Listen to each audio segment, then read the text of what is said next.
അപകട ലക്ഷണമാണത്.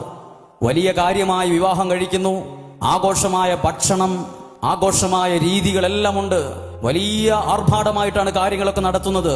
നല്ലത് തന്നെ. പക്ഷേ വിവാഹത്തിന് ശേഷം ഭാര്യ പറയുന്നു, എന്റെ ഭർത്താവ് എന്നെ സ്നേഹിക്കുന്നില്ല. ഭർത്താവ് പറയുന്നു, ഭാര്യ എന്നെ സ്നേഹിക്കുന്നില്ല. നിർഭാഗ്യവശാൽ ഇങ്ങനെയാണ്. ഭാര്യയെ സ്നേഹിക്കാൻ പല ഭർത്താവിനും അറിയാൻ പാടില്ല.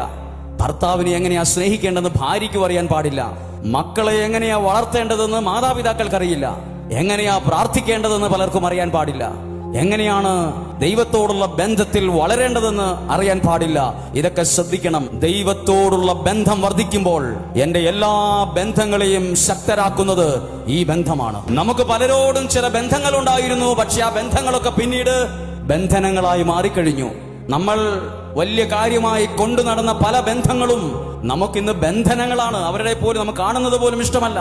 അവരുടെ നമ്പർ നമ്മൾ ഫോണിൽ ബ്ലോക്ക് ചെയ്ത് കഴിഞ്ഞു. ചിലർ ആ നമ്പർ ഡിലീറ്റ് ചെയ്ത് കഴിഞ്ഞു. ചില ബന്ധങ്ങൾ നമുക്ക് ബന്ധനമാണ്. എന്നാൽ ദൈവത്തോടുള്ള ബന്ധം ഒരാൾക്കും ബന്ധനമല്ല. ആ ബന്ധമാണ് മറ്റെല്ലാ ബന്ധങ്ങളെയും, ആ വ്യക്തിയുമായി ബന്ധപ്പെട്ട് നിൽക്കുന്ന എല്ലാ ബന്ധങ്ങളെയും ശക്തീകരിക്കുന്ന ബന്ധം ഈ ബന്ധമാണ്. ഇവിടെ നിന്നാണ് തുടങ്ങുന്നത്.